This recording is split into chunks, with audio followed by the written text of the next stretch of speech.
Judy and I got involved with Women of Tomorrow from the very beginning in Detroit.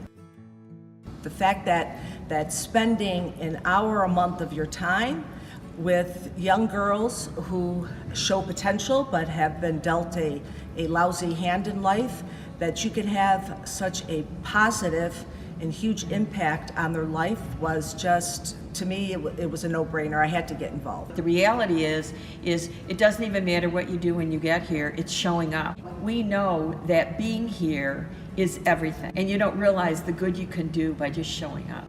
When we started about 7 years ago, we finished our first session, it was at Cody High School, and I remember saying to Judy that I said, I don't think we're getting through to these girls. I look at them and I see this glazed look on their face, and I said, I don't know if we're reaching them and if we're doing any good. And Judy said, well, let's give it one more year and let's see if we can, if it makes a difference. So we came back that following school year, and Judy and I were in the classroom and we were waiting for the girls to come in. And one of the girls came in first. She didn't quite come all the way into the classroom. She peeked her head in, and then she yelled back to her friends, they came back, they came back. They were astonished and surprised that we would actually come back for them.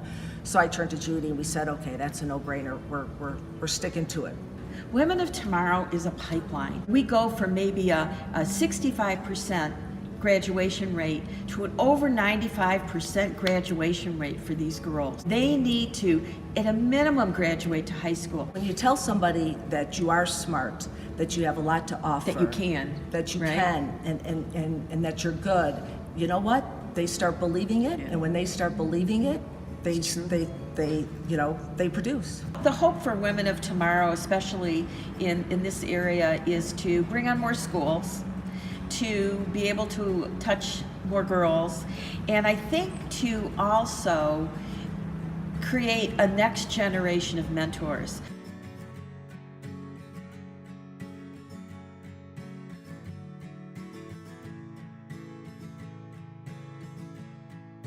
So the question is why I support Women of Tomorrow.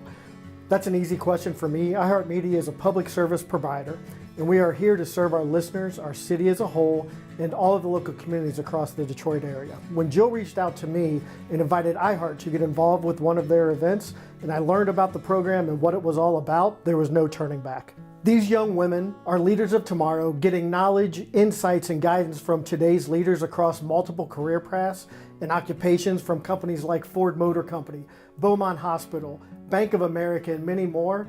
The access provided to these young ladies is incredible. What it means to our community, this program covers 49 public high schools in Metro Detroit, over 1,200 mentees last school year alone, mentored by over 125 professionals in our city, and posting a 97% graduation rate with these students. The program is amazing. I have 3 daughters of my own, and I know how important strong influencers are as they become young ladies, and I also know that knowledge is power, and access to that knowledge is priceless. I came to my first Women of Tomorrow event last summer and I was touched. Now when I get a call from Jill, iHeart will do whatever we can to spread the word of this program and help these young leaders grow. I just want to say thank you, and I'm honored to be recognized by Women of Tomorrow.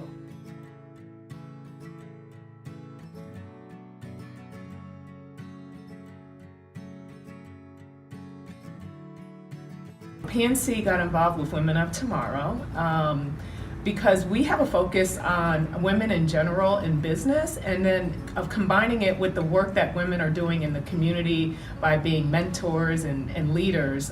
It was a natural connection for PNC to be involved. When I'm hearing the stories of the impact the program has, I feel like PNC has a direct role in the impact that they're serving. So I feel like every story I hear, it's a sense of pride that PNC and I'm a part of it. So my life has been impacted with Women of Tomorrow. I guess every time I have a personal engagement during one of our financial education workshops. And so anytime I engage with them and I'm getting feedback and I'm getting questions and I'm making them laugh, and it's not a lecture on budgeting, but what it is a conversation, and feel like we're making that connection. mentorship is probably the number one thing that we can do and to give back and to support our educators. The talent question and the talent challenge within our region is real. And this is something that brings real impact and real growth potential in this category. And it doesn't take that much time. And Women of Tomorrow has a proven program that works with these children. And the more people we can get on board to support, the more we can have an impact on the talent in this region.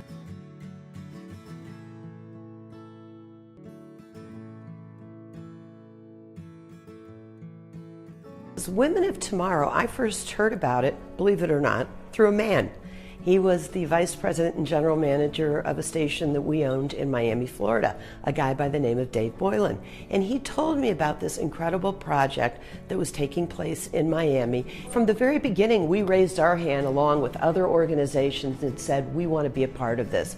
And what we really offer is staff to mentor young people. And we were really fortunate because as they made the assignments for different high schools, we were fortunate enough to get Cass High School just around the corner, and where Lisa Phillips is the principal. So literally every month, one of our female executives, and it's been Kim Vogt, our news director for the past several years, goes to the school, meets with the young people, talks about a variety of topics, and I think most importantly becomes almost like a big sister in a lot of ways to the young people there. And they have such wonderful stories of success. And it's really exactly the kind of an event and the kind of initiative that WDIV wants to take part in. We win as a television station, and most importantly of all, the young women of our community win.